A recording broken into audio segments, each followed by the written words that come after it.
Hello and welcome to the Kentucky Today podcast. I'm Lawrence Smith, the editor of Kentucky Today. This week we focus on an organization that is working behind the scenes to literally help fund the Great Commission. From disaster relief to building churches to providing Bibles, even helping pastors with their personal budgets, the Kentucky Baptist Foundation is there. As KBF celebrates its 80th birthday, I sat down with President and CEO Harmon to talk about the Foundation's past, present, and future.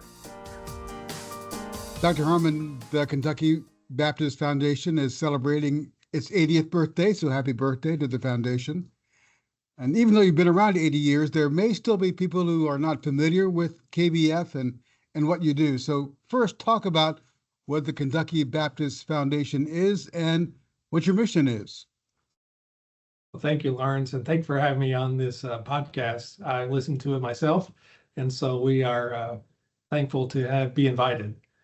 The Kentucky Baptist Foundation was established in 1945, and for these 80 years, we've been about one thing, and that is funding the Great Commission.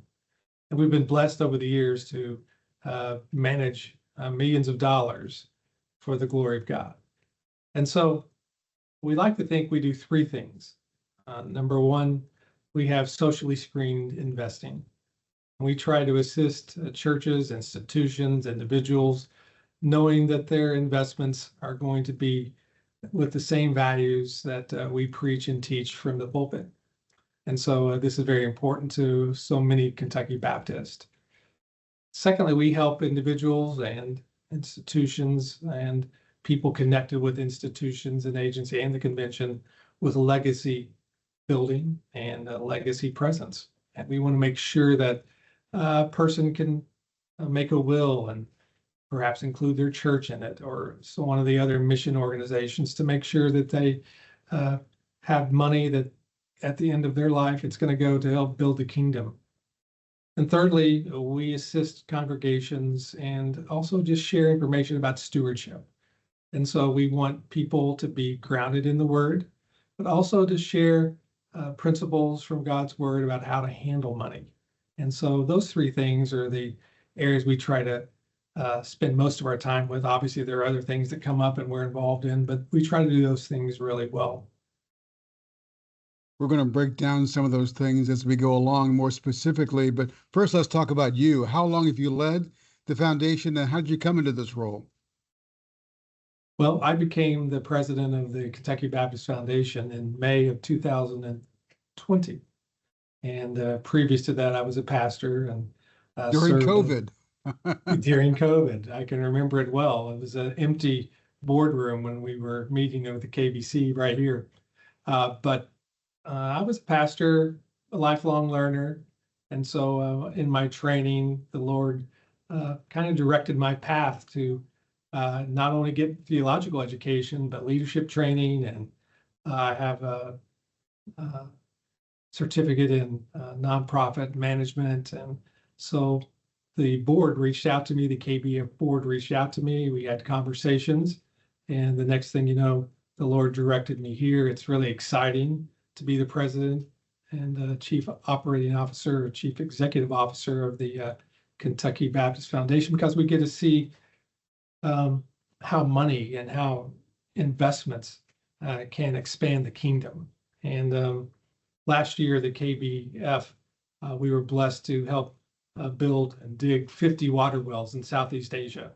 And that's because of investments that the KBF board has directed me to find ways to invest. So we're really excited about this. So your background as a pastor and also in nonprofit management or financial management really gave you the tools to take on this role. Well, I've been blessed to be here, and the board thinks we're a really good fit. I'm able to go into churches, talk to pastors one-on-one and congregations. I'm often preaching on Sundays at different congregations across the state. 3 weeks ago, I was in Owensboro. 2 weeks ago, I was in Pikeville. Last week, I was in Munfordville. So I'm all over the state, and I'm really privileged to do that. And be happy to come and share with your congregation if you're watching, not just about what we do at the KBF, but perhaps your pastor needs a vacation and you need someone to fill in. If I'm able, I'll be happy to assist. Now, you mentioned that KBF provides services to churches and to ministries as well as individuals. First, let's talk about how you help individual Kentucky Baptist, individual believers through KBF. Absolutely. First of all, we help individuals with will planning. On August 4th, we're having an online seminar actually with our attorney. We have an attorney on our staff, Austin Wilkerson. He does a great job. And so we help individuals with making their will, with legacy planning. So perhaps you do want to leave your church part of your estate, or perhaps you do want to start a scholarship for students in your congregation. I have to give a shout out to Dr. Edwards up in Louisa, Kentucky. He has an amazing story, but he also started a scholarship for every single high school graduate in his church. He gives a scholarship for them to go to college because of his experience in college. He does it through the KBF, and those are the type of things we can do with individuals. But one of our newest products, as it were, is something called our Great Commission Certificate. And that's where an individual Kentucky Baptist can join other Kentucky Baptists in investing for their own personal receipts, so to speak. So, for example, if you have $10,000 and you've been looking someplace to invest, I want to tell you about the KBF Great Commission Certificate. You get 4.15 on your return, but in addition to that, it's socially screened, and it is going to, any profits we get is going to go right back into kingdom building. So you're not building banks, you're building the kingdom. And I think that's really a big sell for a lot of Kentucky Baptists. Pastors are often very good at preaching the word. That's what they do. That's what they're called to do. Sometimes not so great at managing finances, their personal finances. So how do you come alongside and walk with pastors and ministry leaders when it comes to their own personal finances? Yeah, that's a tricky subject for a lot of pastors. Being a pastor, sometimes we're not going to share that information, but we do provide resources and we do engage them. And so we partner with a group called Compass. Compass is an amazing nationwide, worldwide organization that provides budget planning, personal finances, they have online seminars. We give books away. In fact, I have a book or two right here that will assist. I think it's right here. It's from Compass, and it's an amazing resource. This particular one is Making Ends Meet for Christians. It comes from a Christian worldview. And then Finances God's Way. This is their classic piece that many pastors have engaged in. And so we do help them. We do help pastors both in a personal way, but we also have resources online. We have Gary Montgomery with Compass can come into your church, into your home if need be, and help guide pastors and training, and also congregations in stewardship and money management. And so we feel like this is an amazing service offered free from the foundation. We are their partner. We partner with Compass. And so if you'd like more information on it, feel free to call me. What about churches and ministries, other ministries, parachurch organizations, things like that? How do you come alongside and help them? Well, this is our bread and butter. This is what we do. We assist churches in investing in all types of financial planning. And so let me just start with saying that we have numerous investing opportunities. We partner with PNC Bank. They're our outside CIO, and Mark Snyder is our go-to guy. And you may not realize PNC is the sixth largest bank in America. And so we have a lot of credibility with them. and they give us updates all the time on market conditions, et cetera, et cetera. Our board, by the way, we have a 16-person board. We're separate from the KBC. Some people don't realize that we are our own entity. So we have a 16-person board, and then our resources are housed with a PNC. And so we have a lot of confidence in the way we're going forward. But we started something called the short-term fund. And this has started about 3 years ago when we came on board. We got it up and running, and churches have really started to gravitate to this. And here's why. Number one, it's socially screened investing. But let's say a church has 10,000, 50,000, 100,000, or $1 million or more. And you say, you know what, we're not going to use this for a while. It's parked here. Maybe someone gave money and we're just saving it for a rainy day. Well, you can get 4.25 currently with the KBF. And here's the key. It's fluid. You can get it out at any time. It's not locked up like a CD is at a bank. And so we think it's a very competitive rate. We also want you to know that when you come home to the family, KBF family, you're helping to build other ministries. So we put this money back into the kingdom work. And so number one, we can help you with socially screened investing, short-term fund. We also have other equity funds or other type of investments you have may want. And also we help pastors. We have something called the Pastors Council that we regularly send out literature to. We give gatherings. We have gatherings for them because we want to invest in our pastors. And so our churches are so important to everything we do. And so investing with them. And then we have seminars. If your church wants a seminar on, let's say, making a will or helping establish scholarships or the legacy planning we were talking about earlier, call us. It's no cost to have Austin Wilkerson, and also a group that we partner with is Financial Planning Ministries, FPM. They come out at about an hour's time, maybe on a Sunday night, Wednesday night, maybe at a senior adult event. We can come out and answer all the questions and literally help you get your will established, help you establish various other ideas you may have for your own legacy. What about loans, church loans? Do you loan churches money if necessary? And how's that work? Really exciting to answer that question, Lawrence. We haven't heretofore, but we just started this year in 2025, helping churches with actually two types of loans. We're going to call them the 600,000 and under loan.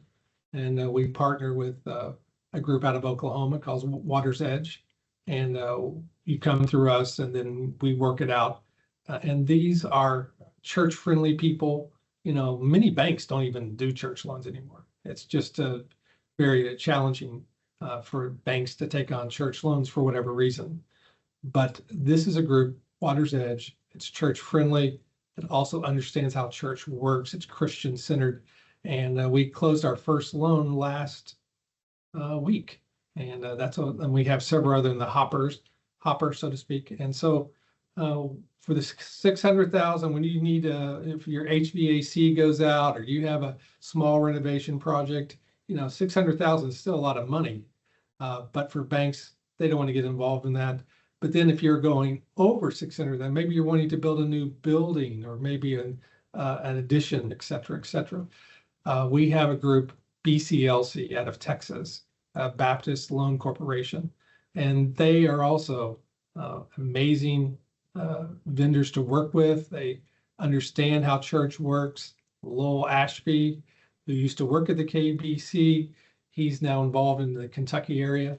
And so we can hook you up with Lowell and BCLC and get you that church loan, usually, and this is a great thing, usually well below market prices. So I would say come call us. We can help you with your church loans. Before we go forward, I neglected to ask you how the Kentucky Baptist Foundation got started 80 years ago. Talk about that before we talk about kind of some of the other services you provide. Well, I believe, 80 years ago, the Kentucky Baptist Convention was in a different place in a lot of ways. We had several other institutions connected to the convention. They needed assistance in fundraising, and also it was a different time and era. And so it became, I think, a necessary entity to begin to help the other institutions as well as the convention with kind of advertising and promoting the cooperative program. And we just celebrated that 100th anniversary this past May. Lawrence, you were right there. And so in that same vein, we were trying, I think the convention was trying to promote the organizations, help them financially, but also with CP to make sure people heard about it. And so having an entity like the Kentucky Baptist Foundation go out and spread the good news about what you could do with your money and how you could build the infrastructure that we enjoy today. I'm happy to report that as of last week, we were almost at $300 million, $298 million of funds under management. And that didn't come in the last year or two. That's come from 1945, Faithful Baptist. Sometimes they were supporting colleges. Sometimes these endowments grew exponentially. But we really encourage members of churches to think about endowments. Think about how you can leave something for the next generation. Give us an example. Talk about a story of a church that you're able to help or a ministry that you're able to help through the work of the foundation. Well, I'll be happy to. Let's do a current project. Right here in Louisville, there's a church, and I guess I shouldn't share the name of the church, but there's a church that's thriving, and they are now in the midst of a building campaign. And so the church reached out to us and said, how can you help us? And so, first of all, they've raised a lot of money. And so they decided as a church to invest their money in our short-term fund. We're talking over several $1 million. And so they're getting a return every month on that, and they're very happy with that. But also, one of the services that many of the churches and other institutions don't know about is we do stock gifts.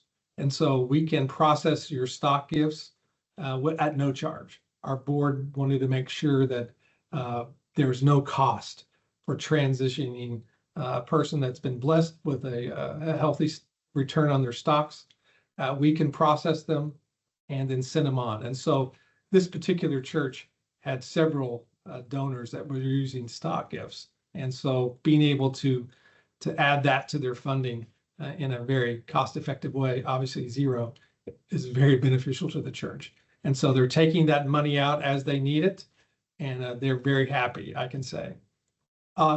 Let's talk about OBI, Oneida Baptist Institute. This is one of my favorite stories. Oneida has started a project for their cafeteria for the students. They invested multiple $1 million in our short-term fund. They took it out, but when they took it out, they had the return on that investment allowed them to buy all the tables and chairs for the entire cafeteria. And that was an unexpected blessing to them. And so we love that. And then we had a smaller church in Eastern Kentucky. I won't mention the name, but they said, French, we don't have a lot of money. We have about $30,000, but we would love to invest it with the foundation because of social screening. We want to be part of the family. They did. And a year later, he called me back, the pastor called me back and said, you know what? Because we were part of this short-term fund, we were able to buy all of our Vacation Bible School literature, all the cookies and Kool-Aid, and they were just thrilled to death because of their investment with the KBF. I know you've also worked closely with Kentucky Baptist Disaster Relief. Explain why and how you've been able to help them. Well, when disaster hits, we know that it could have been us. And in many cases, we've seen our brothers and sisters struggle, and our board was many of them have been involved in disaster relief programming at their church. We have some of the best leaders in all Kentucky on our board. And so when these tragedies, we've had so many since 2020, we've had, tornadoes and just so many devastating floods. that our board is sensitive to this. And because God has allowed us to build our investment, and we've been able to we're totally blessed by the hand of God to be receiving good returns. As we accumulate funds, our board has chosen to let's connect with Kentucky Disaster Relief. And so over the last 3 years, 3.5 years, we've helped them purchase 3 significant pieces of equipment, and various other ways we're helping disaster relief. And we have pictures of these large tractors and various other type of equipment that can go in, and according to Ron Crow, they can do the work of 10 men in an hour. And this is what it's all about. So clearing out brush, taking trees down, it assists the people on the ground. They're very thankful, and I'm just glad that we can help, because this is what we're called to do, to be the hands and feet of Jesus Christ. Early this year, Kentucky Today did a story about the foundation launching what it calls the Seed Project. Explain what that is and how it works. Oh, the Seed Project. We're a ministry of Kentucky Baptist Convention in many ways. We think we're the hands and feet of the Lord, as we just talked about. But the Seed Project is something our team, maybe more our team than the board. We got the approval of the board, of course, but we feel like it's important for regular Kentucky Baptist to see what the foundation is all about, our ministry, our heart. And so this year we launched the Seed Project. It's simply putting the Bible in the hands of young people. And so we launched it June 1, mainly targeting the Vacation Bible School programming across the Commonwealth. And we're happy to report that through the Seed Project, approximately 10,000 Bibles are now in the hands of children. And we serviced 72 churches.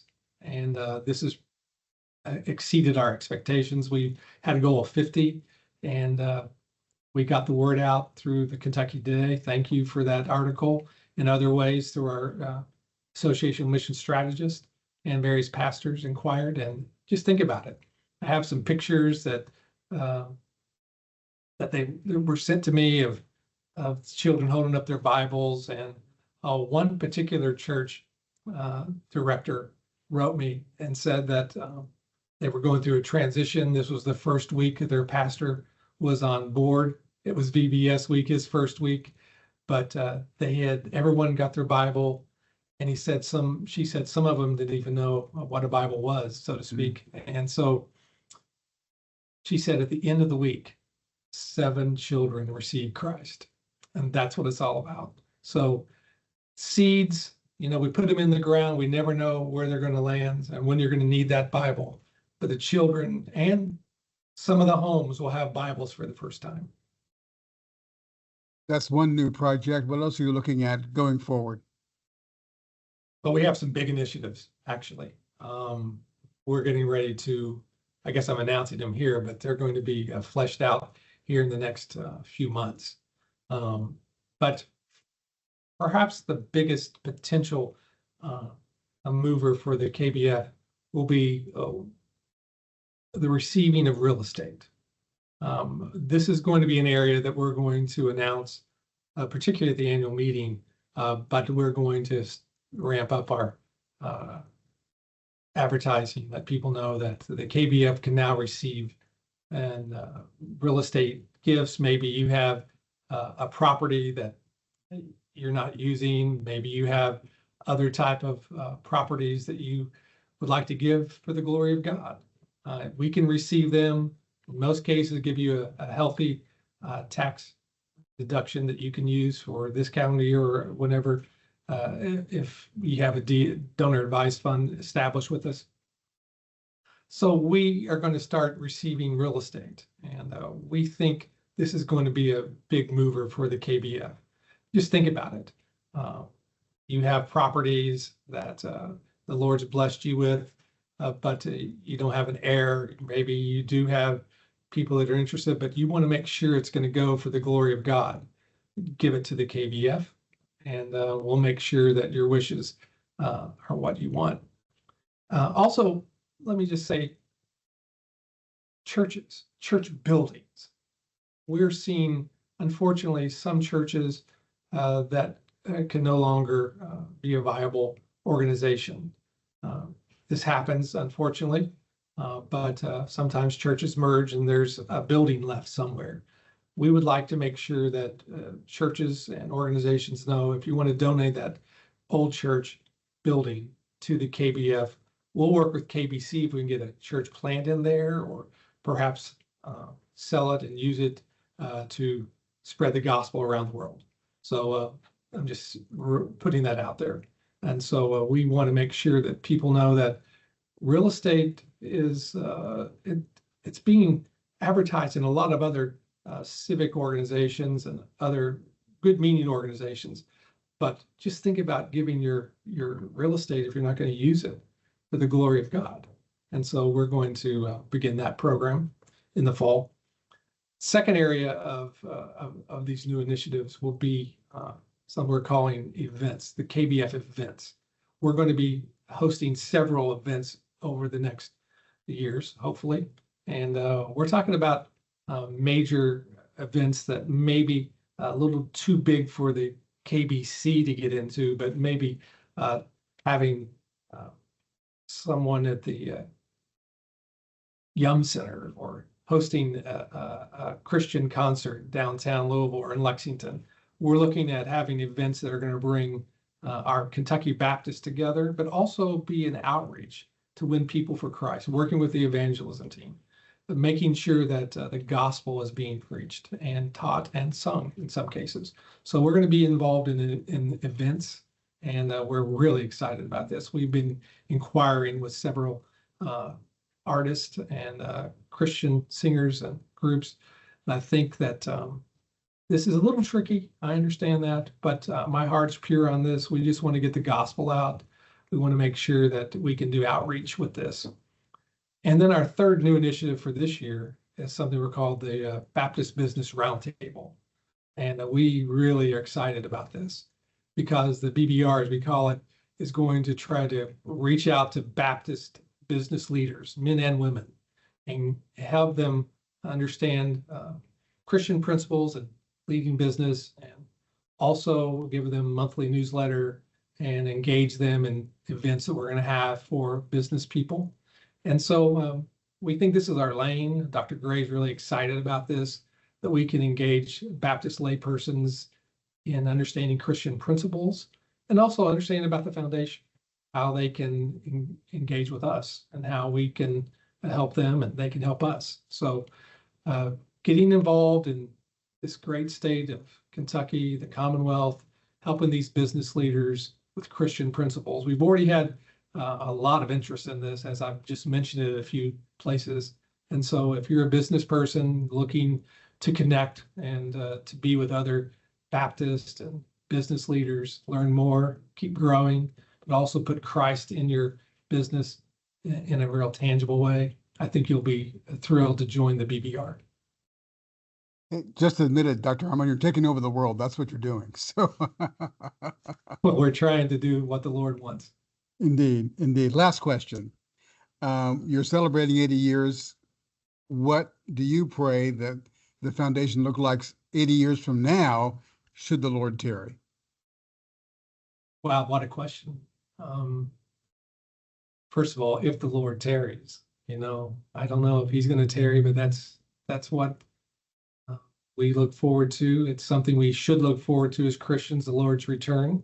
And it may be tomorrow, maybe today, but that's up to him. If the Lord tarries, I would love for every Kentucky Baptist church to be connected to the KBF. We have over 1,000 accounts. We have 2,300 churches. Why are the other 1,300 engaged?